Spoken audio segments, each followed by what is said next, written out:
Bonjour YouTube, c'est Noah. Aujourd'hui on se retrouve pour le deuxième épisode de C'est du foot sur la Coupe du Monde 1982. On va parler d'Allemagne-Autriche qui est appelé le match de la honte. Avant que cette vidéo elle commence, je vous invite à liker, à commenter, à partager et vous abonner à mes réseaux sociaux qui se trouvent dans la description. Donc je vais remettre le match dans son contexte. Il faut savoir que dans le groupe de l'Allemagne, il y a l'Algérie dont c'est la première Coupe du Monde, le Chili et l'Autriche. Et pour le premier match, l'Allemagne elle est opposée à l'Algérie. Les Allemands ils sont très confiants, ils disent même qu'ils vont dédicacer leur 7e but à leur femme et leur 8e but à leur chien. L'entraîneur Joop Derwal, il dit même qu'il va rentrer à Munich s'il ne gagne pas ce match. Il y a même un joueur qui a dit qu'il allait jouer contre l'Algérie avec un cigare dans la bouche, selon l'ex-attaquant international algérien Shaban Merzekan. Il n'y a même pas d'entraînement, les Allemands ils font même pas de vidéo pour se préparer à ce match-là. Et en réalité, ça se passe pas très bien puisque l'Allemagne perd 2-1 contre l'Algérie grâce notamment à un superbe but de Shaban Merzekan. Pour leur deuxième match, les Algériens perdent 2-0 contre l'Autriche et l'Allemagne elle gagne 4-1 contre le Chili.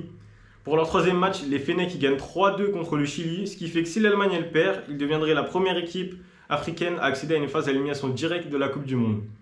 L'Autriche, quant à elle, il lui faut juste un match nul ou une défaite 1-0 pour se qualifier. Le match décisif entre l'Allemagne et l'Autriche s'est joué le 25 juin 1982 à Gijón. À la 11e minute, les Allemands ils ont ouvert le score par l'intermédiaire de Strubech et puis plus rien. Les deux équipes elles ont refusé de jouer au football. Ça a joué derrière, un jeu de possession, ça a refusé d'attaquer et d'aller vers l'avant. Les 41 000 supporters ils étaient choqués, ils ont crié Fuera, Fuera, Alegria, Alegria, ce qui veut dire dehors en espagnol. Il y a des supporters qui ont agité des mouchoirs en guise de protestation. Il y a même des Algériens, ils ont brûlé des billets pour dire que le match il a été acheté. Le commentateur de la chaîne allemande ARD, Stanjek, il était choqué, il était en pleurs. Il a même dit que ce qui se passait c'était honteux, ça n'avait rien à voir avec le football. Le commentateur autrichien il a demandé aux téléspectateurs d'éteindre la télévision, il a arrêté de commenter le match. Le lendemain, le journal Bild, il n'a pas donné de note aux joueurs, il a dit qu'il n'y avait pas de joueurs dans ce match-là.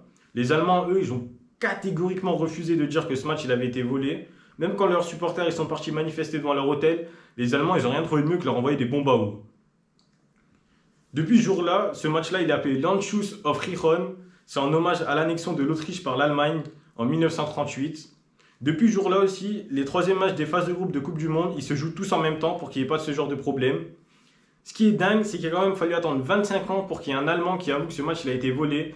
Et cette personne, c'est Harald Schumacher, l'ancien gardien de la sélection allemande. Et j'espère que cette vidéo vous a plu. N'hésitez pas à liker, à commenter, à partager la vidéo, à vous abonner à mes réseaux sociaux qui se trouvent dans la description. On se retrouve bientôt pour un nouvel épisode de C'est du foot. Et d'ici là, à plus!